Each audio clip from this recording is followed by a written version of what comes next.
Yun na, Automatic Works, may customer tayong Hyundai Kappa. Yan o, Hyundai Kappa 2015. So iba na yung ano nito, iba na yung transmission. Ayan. Manual transmission naman to, pero kakaiba na to. Ang concern ni sir, palyado, lalo na pag hindi pa nakabukas ang aircon. So subukan natin paandarin, tsaka subukan din natin iscan. Okay. Yan. Kaya tayo sa loob. O natin susi. Unang susi, nasa 87,000 pala si sir. Naitakbo. Okay. So scan muna natin to.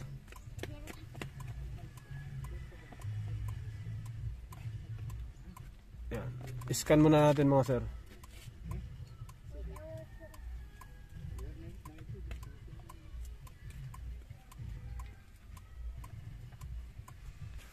Scan muna natin. Yan, naka-on na tayo. So ang concern ni sir, namamalya daw yung sasakyan. Okay. Kailangan natin ma-scan muna. SOP. Bago natin galawin yung sasakyan, scan muna. Alright. So bago tayo mag-proceed. Baka kasi may mga hidden trouble dyan. Tinira agad natin kasi palyado. Taas baba yung idling, ganun. Sumasayaw-sayaw. Sumasayaw-sayaw. Tapos tirahin agad natin yung makina. Tirahin agad natin yung spark plug. Tira agad tayo sa fuel line. So pag wala tayong scanning, nako madadali tayo nyan. Baka ang aircon pala puno yung preon. Okay? Yung throttle body madumi. So tumira ka kaagad. Ayun na mangyari. Yan, so kailangan natin ma-scan. Yan, so ini-scan natin ngayon mga sir. Sa engine ni sir, meron siyang trouble code. Yan, may dalawa na siya. So tingnan natin kung ano yan. Tapos saka natin paandarin yung sasakyan. Reading pa lang siya 67. Kailangan i-diagnose natin kasi kailangan ng customer, kailangan ng may-ari i-diagnose daw na maigi bago maggastusan ng mga mamahalin. Alright. Ayan. So naka 18 na tayo. Not equipped, not equipped, not equipped, not equipped. No fault code. EPS no fault code. Ayan. May fault code na siyang dalawa. Right. So ito naman ay manual. Yan.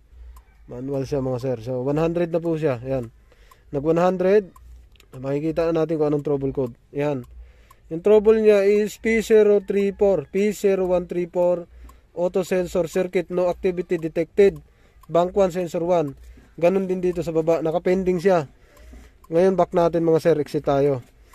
Paano natin malaman na sira? Ayan. Puntahan natin dito sa module. Dito sa ECM. Doon siya nagka-fault code. Red fault code. Ayan. Meron siya. Ayan. Trouble code. Basahin natin yung data stream. Magbabasa tayo. Dapat i-compare natin kung gumagana dito o hindi.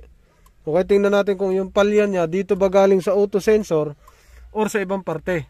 Kasi baka pinalitan natin to auto sensor. Yung palya hindi nawala. Okay. So start tayo. Manual. Start. Walang mahuhulog dyan, no? Yan, naka-under na siya. Kung kayo nakasakay dito, mararamdaman nyo na yung sasakyan gumagalaw talaga siya. Ayan o, nangangarag. Hindi ganong taas baba pero nangangarag yung sasakyan. Punta tayo dito sa ano, auto sensor tsaka sa lambda. Yung lambda ano rin yan ano rin siya tawag na ito. So bank 1 sensor 1 yun nakalagay dito. Basahin natin. Tingnan natin. Siyan, tingnan mo, harap siyan, baka may mahuhulog na ano, mga tools dyan sa baba. Wala. Yan, linear auto sensor built in. Wala naman, wag ka nang gumalaw dyan kung wala. Yan, auto sensor. Yan. Tapos auto sensor lang lahat. Kasi doon lang tayo pupokus muna. Okay? Okay natin. So sa auto sensor natin mga sir, naka-on, lambda, closed loop control, naka-on, lambda control activity, naka-on. May reading yung lambda sensor correction, value bank 1. Linear auto sensor built-in naka-off. Yung auto sensor type bank 1 downstream may reading. Yung upstream may reading. Revolution natin. Yan o. No activity pero dito may activity siya. Ayan, nag-off. Tapos on. Ayan. Okay, gumana lahat. Ngayon, pero bakit pa rin siya nangingarag pa rin? Puntahan natin doon sa makina. Buksan natin aircon. Mas malakas siguro to. Aircon 1. Ayan o. Nag-on. Yan. Taas. Baba. Yan. ngarag. Ay, nangarag yung sasakyan. Off natin. Pang aircon. Punta natin sa makina. Diyan ka lang ha. Tingnan mo to kung ano aircon. Ito na makina mga sir. Kaya ako napansin no, nginig talaga siya, nanginginig. Yan no. So kung ordinaryo lang tayo, ang hindi natin gaano mag DIY tayo, gusto natin palitan na kaagad yung ganito. Yan. Engine support. Palitan na kaagad natin yan. Pero hindi dyan ang problema. Ngayon mga sir, unahin muna natin yung ejector. Dapat wala siyang singaw. May pitik. Good, may pitik. Ito dito rin. Meron din, pumipitik o ramdam mo. Mararamdaman yan. Dito ganun din. Baka nabunot lang to. May isang nabunot. Yan o. Ngarag siya, ngarag. Ito, ganun din. Paano malamang ngarag? Malakas ang galaw ng makina. Yan o. Lagyan natin ng, lagay ko yung flashlight dito. Yan. Yan o. Magalaw talaga siya o. Magalaw yan. Yan, yan pala tandaan. Kasi dapat, ayan, pag matining, hindi talaga yan magalaw.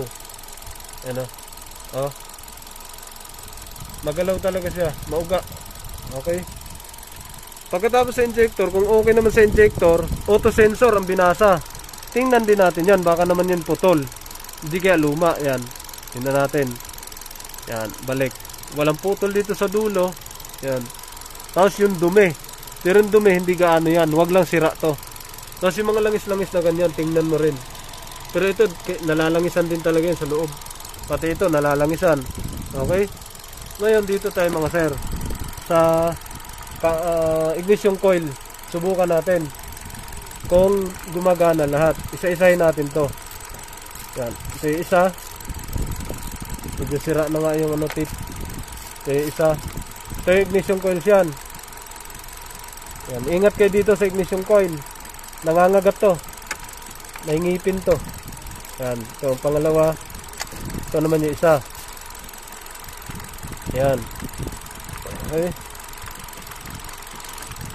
4 na ignition coil yan. Unahin natin dito yung isa. Tingnan natin kung ano pinagkaiba. Working, malakas yung lagatak oh. Malakas. Ibig sabihin good yan. Tapos yung makina nangangarag. Pasok natin. Ito isa. Same, malakas oh. Malakas din. Tusok natin yan. Ito isa naman. Hilaw. Oh, nakaangat na yun oh. Oh, angat na pero hilaw yung putok. Ayan oh. Hilaw. Oh, hanggang dyan lang dapat. Parehas sila oh. Nang angat dito sa kabila. Ayan oh. Yan, parehas lang ng angat, dapat malakas. Mahina na rin to. So isa, ito malakas to. Good to. Yan, dito sa kabila,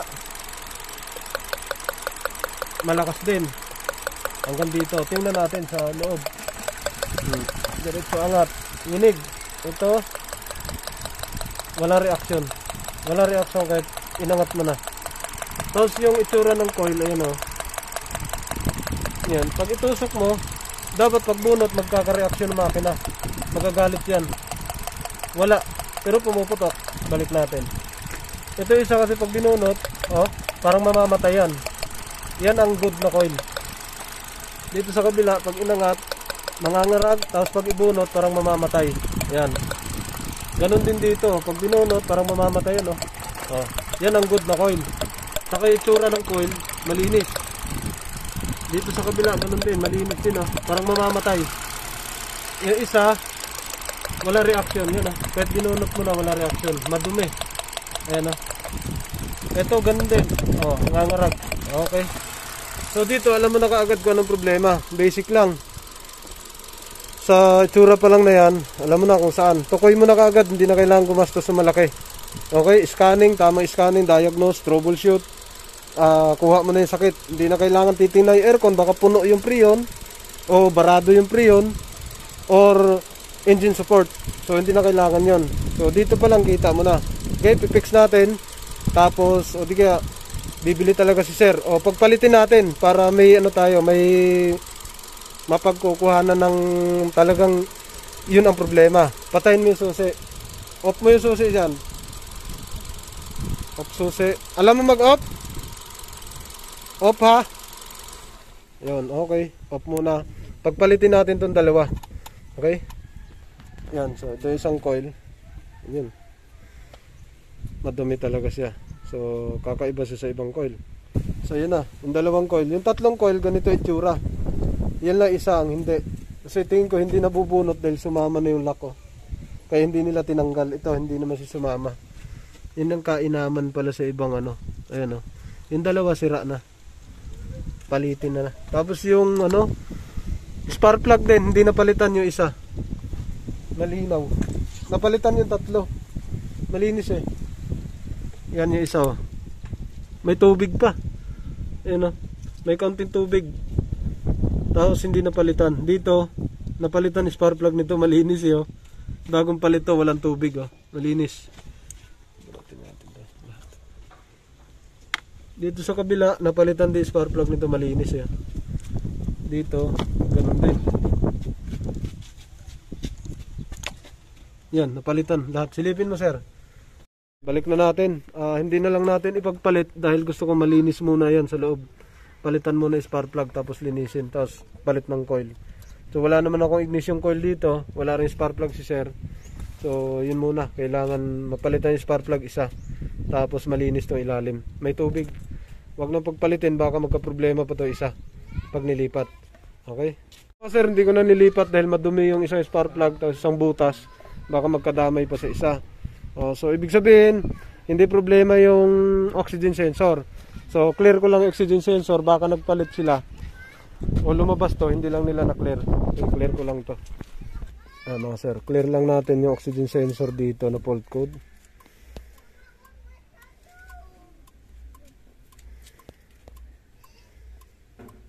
Yan. Clear lang natin to. Isang fault code na yan. So hindi po yan ang problema. Yung problema po talaga natin, ignition coil isa. Nakita nyo na sa itsura. Okay? Ay mga sir, yan. Clear po natin yan. Yeah. Clear.